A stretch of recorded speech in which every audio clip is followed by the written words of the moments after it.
Thank you for coming today. As you know, this is an important moment for the Catholic Church. We come together today to publicly release the list of priests who have substantiated allegations of clerical sexual abuse of children. The names, many of whom you have heard, relate to incidents that occurred from 1940 to 1997. We will begin with Bishop Richard Pates, who will share with you why we're releasing this list and the context to understand our approach to addressing this issue. Then we'll hear from Waukee Police Chief John Quinn, who serves on our Allegation Review Committee. And he'll share with you what happens when someone comes forward with an allegation of sexual abuse of a child by clergy. Our third speaker is Sister Jude Fitzpatrick, who oversees our comprehensive and robust Safe Environment program. She'll share with you the prevention program that's in place. I ask that you hold your questions until our three speakers have made their remarks.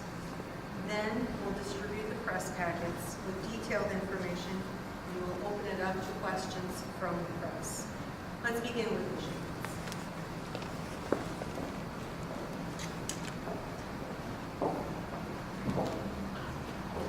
Thank you, Anne-Marie, and my friends. Welcome to the Catholic Pastoral Center. Thank you for being with us this morning. Today, the Diocese of Moines joins many other dioceses across the country that have released the names of priests who have substantiated allegations of clerical sexual abuse of children. We want to create an environment in which victims are comfortable and confident in coming forward. As many are aware, I am completing my term of service as diocesan bishop, and I wanted to have this information published before I retire. I also want to say I am sorry. We care about the people who were hurt. And to the best of our ability, we want to prevent it from happening again. We can never fully understand the pain that victims and families have experienced. Mere apologies, though, of what the victims deserve more. They deserve, and all of the faithful as well, an accounting, a full accounting to the best of our knowledge of the extent of the abuse. Healing will be more possible when the leadership of the Church acknowledges the transgressions of the clergy. I am grateful for the work of our Allegation Review Committee, a group of mostly lay persons who provide consultation and recommendations to me involving the protection of children. I wish to address the matter of abuse as follows. There are 9 priests with substantiated claims. A substantiated claim is one for which sufficient evidence exists to establish reasonable grounds to believe the alleged abuse occurred. This is not the same as a conviction in the court. A list of 9 names will be distributed with substantiated claims. Of the 9 men listed, information on 2 of them is new: Paul Conley and Dennis Mangan. Both of them are deceased. We have publicly shared information on the other 7. One of the priests, Father Leonard Kenkel, had 2 prior allegations that were not substantiated. Recently, a 3rd allegation was made, and the current Allegation Review Committee, in its judgment, considers it to be a substantiated allegation. Of the 9 men listed, 1 is responsible for more than half of the 44 allegations from long ago that we have substantiated. How did this happen? Albert Wilverding was ordained in 1956 and in ministry until 1981, when he was placed on leave. It is clear that in the 1960s and 70s, society, the medical community, law enforcement, and the church did not fully understand the issue of child sexual abuse. At that time, it was thought that clerical sexual abuse of children was a moral disorder, a sin. We now know it is more than a sin. It's a compulsion. It's a crime. He was removed from ministry, and he spent his last 20 years in restricted living. A second group is that which there was insufficient evidence to substantiate allegations of sexual abuse of a minor. The names of these priests will not be publicized. Waukee Police Chief John Quinn will follow my remarks to describe in more detail the process of review of our Allegation Review Committee and their determinations based on the available evidence. Members of our staff have labored intensively to research this applicable information as carefully as possible. However, if there are further information or comments, please know that they are welcome and we will give them the appropriate attention. While I apologize for the abuse and betrayal of trust, I firmly believe you can't have repentance without reform. As a matter of fact, among the multiple victims I have visited with, almost to a person, they relate to me. Their primary purpose is to prevent such pain from happening to others. In examining the abuse crisis in our diocese and nationwide, we see there are three major time frames. The very first recognizes that the preponderance of the abuse occurred between 1940 and 2002. In our diocese, a similar trend occurred with abuse peaking in the 1970s. The behavior by some clerics and church leaders is a source of shame. The second arrow is from 2002 to today. With the U.S. Bishop's enactment of the Charter for the Protection of Children and Young People in 2002, the American Church took a dramatic and effective action in addressing the issue of clerical sexual abuse of minors. Our diocese was an early leader in creating a diocesan policy in 1988, then revising it in 2002 to conform to the Charter. We maintain a zero-tolerance policy. Any priest for whom it has been established he committed an act of sexual abuse of a minor is permanently removed from church ministry. One strike and you're out. In addition, all reports of sexual abuse of a minor are immediately referred to law enforcement. Also, we have established an Allegation Review Committee, which Waukee Police Chief John Quinn will speak about. Some 18,000 background checks have been conducted in the diocese, covering all in the church who work with minors. I'm happy to say I passed the background check. An expansive Safe Environment program has also been initiated. Sister Jude Fitzpatrick will address these initiatives. Thus, we have kept faith with the victim's desire of prevention and protection for today's youth. In the third phase, the Holy Father, Pope Francis, met with all of the presidents of the bishops' conferences throughout the world in February to raise worldwide awareness in order to begin the process of global reform, including the reform of bishops. The Pope wants a Catholic Church where every mistreatment or abuse of minors or vulnerable people is effectively prosecuted. For our diocese, publishing the list of these priests who have substantiated allegations of abuse against them demonstrates that we remain committed and focused in our efforts to protect our children in our parishes our schools, and throughout the community. It is my hope that our actions today might facilitate healing and trust. And now, I would like to introduce the Police Chief, John Quinn.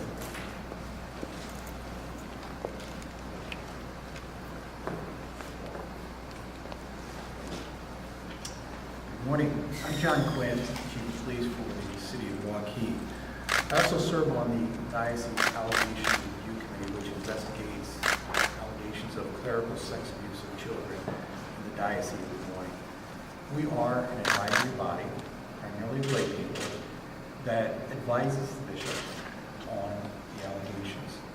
So, with that said, we advise the bishop whether or not the allegation that we find is substantiated. It's his responsibility then, from that point forward, to ensure that the priest is permanently removed from ministry.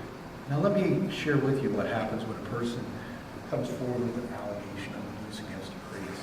First and foremost, the diocese encourages the victim to go to their local law enforcement official and notify them of the alleged abuse. The church, the diocese, then, if in fact the victim does not go to law enforcement, takes the information to law enforcement, and then waits for permission to conduct an investigation on its own. The diocese does not want to interfere or jeopardize law enforcement's investigation. It doesn't matter how long or how much time has transpired when the abuse is alleged to have occurred. All allegations go to law enforcement first. Now, once the diocese receives permission to proceed with its investigation, the bishop suspends the priest, which means that the priest can no longer minister or represent themselves pending the investigation. Now, a news release is prepared and sent out so that the public becomes aware of the situation. You can take protective steps to prevent the possibility of future abuse by the priest. The Allegation Review Committee then examines whether the allegation fits the definition of clerical sex abuse of a minor. The Allegation Committee then investigates and determines if substantial evidence exists to establish reasonable grounds to believe that the abuse occurred. This is not a presumption of guilt, and it is also, at this time, the responsibility of the bishop to ensure that the priest is permanently removed from ministry. Now, let me provide you some of the work that the Diocese and the Allegation Review Committee have accomplished. After the abuse scandals in 2002, 505 files of living and deceased priests and bishops who ministered in our diocese were reviewed for claims of abuse. Now, 28 of the files contained allegations of abuse. In 7 of the cases, the priests were exonerated.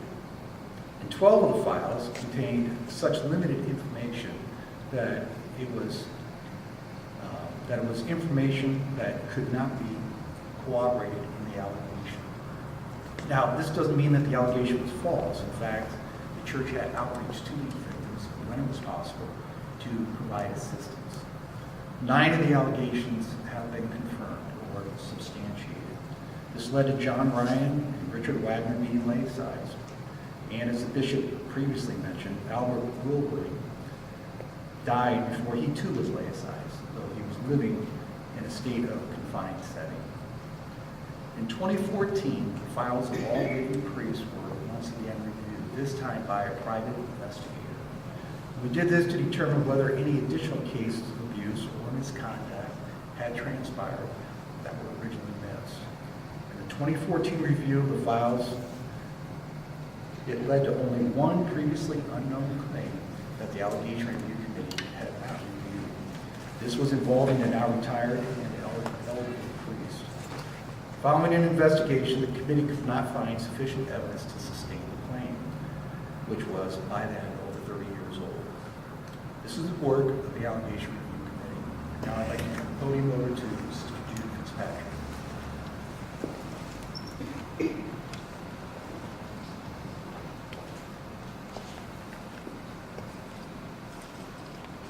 I do oversee our comprehensive and rigorous safe environment program. In the course of this experience, I have met with and walked with victims of sexual abuse, and that is why it is so important for me to share with you the work that has been done to ensure a safe and secure environment for children in our diocese. As Bishop said, we can't have an apology without reform. Before anyone is hired, before anyone is allowed to volunteer or be considered for ordained ministry, we do a criminal background check and safe environment training. To date, we have completed more than 18,000 background checks to prevent anyone with a criminal record from serving in our churches and schools. In addition to those newly employed individuals or potential seminarians, background checks have been completed for our priests and deacons, all of our educators, our catechetical leaders, coaches, and volunteers. Anyone who has regular contact with youth, either as an employee or a volunteer in our diocese, must have a background check and undergo safe environment training prior to their service. Our diocese has participated in 16 annual audits of our program conducted by an independent firm. In addition to the paper audits, on-site audits are conducted every 3 years. Following each of those audits, the Diocese of Des Moines has been found to be in compliance with the guidelines from the Charter for the Protection of Children and Young People. Thank you.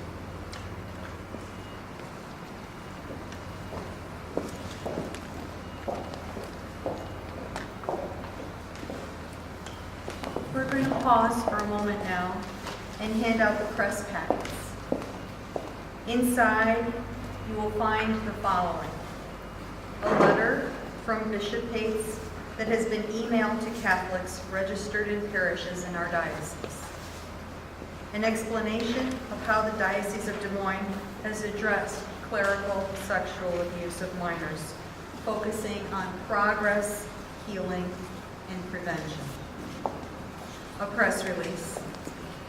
A list of 9 who have substantiated allegations of child sexual abuse. And a list of frequently asked questions. As we begin, I ask that you state your name and your news organization before asking your questions about the information that we're providing today.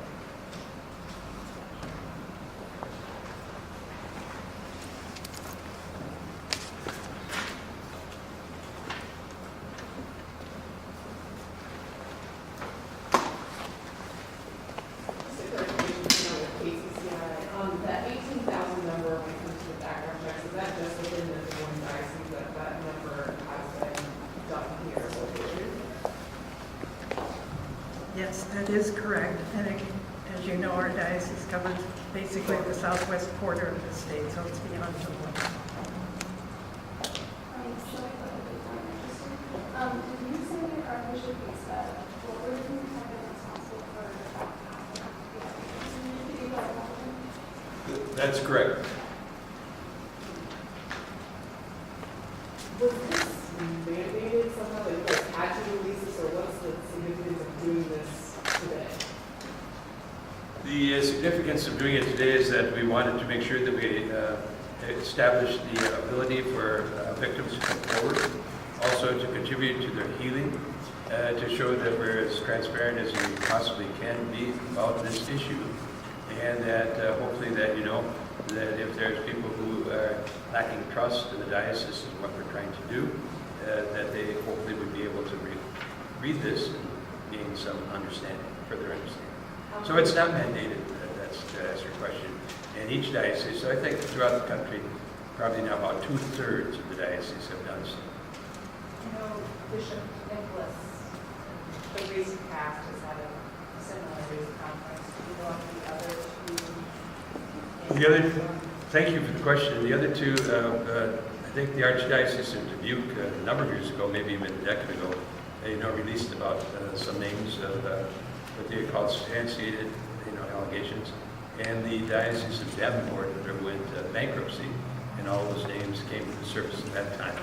So they were released in different ways, but basically the same information has been shared by now by all 4 dioceses. Erica Rankin with Channel 5. How can you reassure your people that something like this will not happen again? That's a very good question, and thanks for asking it. That's why we've had the charter of 2002, that for 20 years we have not had a reported sexual abuse of a minor by a cleric reported to us. That's actually occurring in real time. So nothing has happened in real time in that situation. We also, as I tried to emphasize a little bit, is one strike and you're out. So if a credible, substantiated allegation comes to our attention, it's proved the priest is removed from ministry permanently, forever. And so that we can't have that serial abuse of several victims going forward once we're informed and once the allegation occurs. In addition, we've taken all these other steps, in terms of prevention, and also that we have the background checks, we have the safe environment training, all of that sort of thing, I think is helping us to ensure that it won't happen again. We're doing everything that we can, and we won't stand comfortable until we've eliminated this scourge in our diocese. We're totally committed to do that. So I can't guarantee absolutely that it will never happen again, but we're doing everything that we can to make sure to restore the trust, especially of the victims. As I said before, that what they want most is that this does not happen to others, and that's in large measure some of the reason they come forward. And just to be clear, since there hasn't been any allegations reported since this charter was put in place. No, excuse me, I should be really clear. Allegations have been reported, Okay. but they occurred before 1997. Okay. So they were reported of past sexual abuse.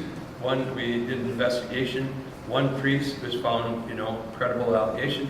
He has been removed from ministry. So there has been the one strike and you're out used at Right, this one time. but for Way back. way back when. So just so we can get our mind around that, there's the allegations and then there's the action. And when did it happen? And then what happened to that individual priest? It applies also to our deacons, to any of our people working in any ministry in the church itself. That's why we have 18,000 background checks. Anybody working with children is subject to the background checks and the discipline.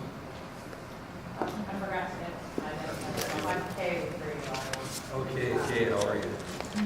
I want to ask us a sensitive question. I know that one of the priests listed is residing in a senior care facility. That's correct. Are there any restrictions on his interaction with other residents of that facility? I think that he is not allowed to, celebrate ministry publicly, but he is not in a condition, I think, that he could, harm anybody because of his present situation, and he's carefully monitored. You could have explained what is facility and senior care facility. In the diocese, it lied to Well, I think, what we try to do is say that he's living in a senior care residence, and he can never exercise ministry again, but you're either laicized or you're asked to live a life of prayer and penance, and under a situation which you're monitored, and so you cannot, do that sort of thing. I think he's beyond 80 and has a memory loss condition, so he is not capable of doing further harm, but we will monitor him very carefully. Ben Oldak from Channel 13 News. Just to be clear, if there is a priest and allegations come up against him, is that priest allowed to continue preaching while the investigation is underway? No. He is temporarily at least relieved of ministry and put on suspension. Chief Flynn, are you a lifelong Catholic? Yes, I am. So, and a member of the law enforcement community. In general, what are your thoughts about how the church is handling this from a law enforcement perspective? I know you're on the supervisory, but from a law enforcement perspective. Sure. What's happened before in the past is disheartening, disappointing. In law enforcement, abuse is abuse. It doesn't matter who makes it, who does it. It's illegal, and it needs to be stopped, and it needs to be addressed. And so I'm happy to say that the steps that the church has taken have been proactive, and they have had the ability and the effect, I hope, to rid the church of this really plague that's followed through with it. It's our goal right now to protect the children of the church. That's what the Allegation Review Committee is about. And also to let them know that the church focuses on that protection. It's the number one primary goal. Safety and security of our children are the most prized possession.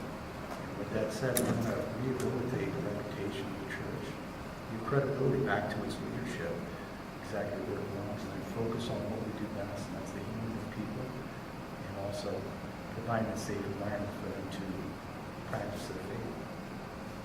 Why no convictions? I mean, we would be very careful saying they're substantiated allegations, but it's not a, presumption, there's still a presumption of innocence. Why not go with charges?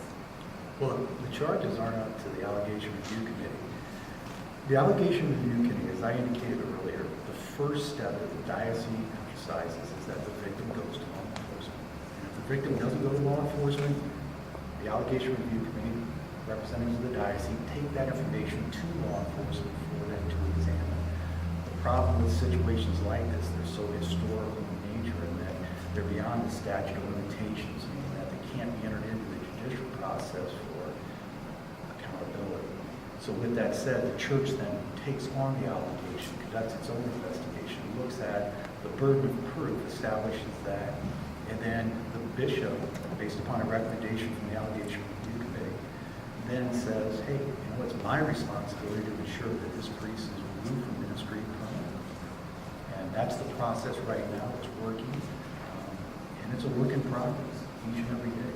You know off the top of your head what the separate litigation is in this? Is that correct? Yes, it's 10 years beyond the age of maturity, which is 18. Chief Quinn, Brandon Moines from Channel 5, kind of going on with that. Do you think that there should be changes to the statute of limitations?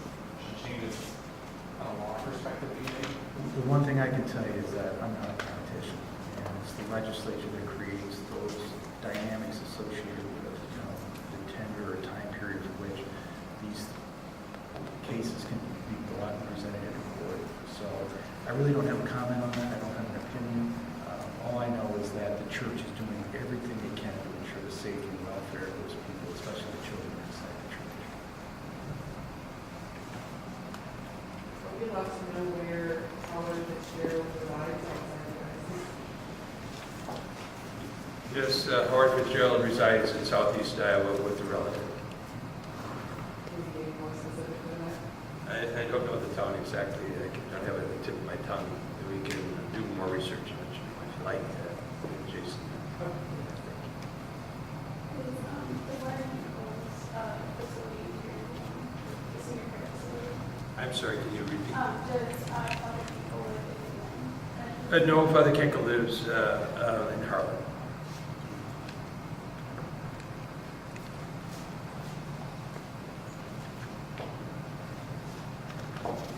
Do you have any other questions? Chief Quinn, as a law enforcement official, are you happy with what is being done now to keep children safe? I am happy with it. Happy is a difficult term to use in a situation like this when you're dealing with such a serious issue, but I am pleased with the church and the proactive steps it's taking today to address this concern, this issue.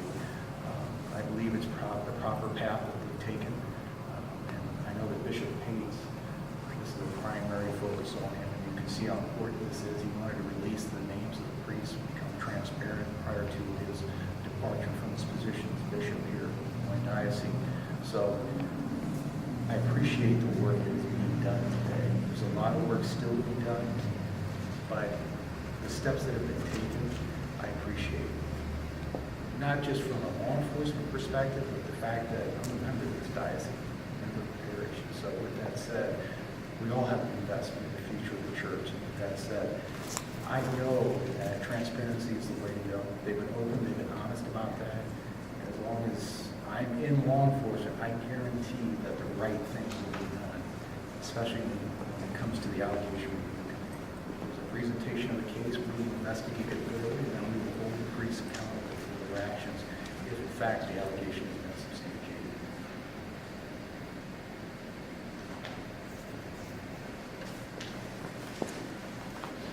And just so I make sure, the two priests where allegations were not previously known were, who were they again? It's Mangan is one of them. Yep. Father Mangan. And the other one here is Paul Conley. Paul Conley and Dennis Mangan. Okay. I think that might be in your information too. Yes. And an opportunity. And why were those not previously released? Well, I think that one of them was died while he was under study, and I think the other one comes before the entirety of this whole issue came. It's very old cases, but we still did the research to reach back to that. So it's a matter of trying to bring us up to date. Totally. Just to wrap it all up, what's next? I mean, as you get ready to retire, I mean, what's your hope for this diocese? Well, my hope is that this is a very strong diocese. I've been very privileged to serve it. I think that, we have Bishop Sharon and Bishop Bullock. He came, went right into it. At 1988, he established that first, policy that has been so very effective. So I think we're going to go forward. I know the next bishop, I don't think will ever be satisfied until we have absolutely no more child sexual abuse in this diocese. I think every bishop in the country shares the same thing, but we'll be bulldogs about going forward and enforcing the policy because it's so, so important for our young people, and et cetera, And we, as I say, we feel terrible. If you've ever interviewed a victim, you feel how they have experienced such pain and suffering. We don't want that for anybody. And so we're going to go forward in a very positive sense to make sure that what we can do, there's human nature is human nature, that we're determined to try to eradicate this. I will do it from a perspective of retirement, but I'll be right there cheering them on and encouraging them. But we've got a strong diocese, we're going to do well, and we want to really make this work effective. One last question for you. Could this have been announced any sooner? Well, it probably could have, but we had to do our research. We want to be as assured as possible that what we're giving you is good information, solid information. And of course, we have the other activity of the diocese, so we're trying to go through that. So we tried to do it at this time because we want to be transparent. We want to reach out to the victims. We want to do some healing. We want them to feel comfortable coming forward to give their story. And we want to help them with that story and help them to recover. It's the number one priority for us is to help in the recovery of these victims. So it could have come forward, but we felt this was an opportune time, all things considered. And hopefully that this information will be helpful in the way that I described. I want to thank everybody for coming.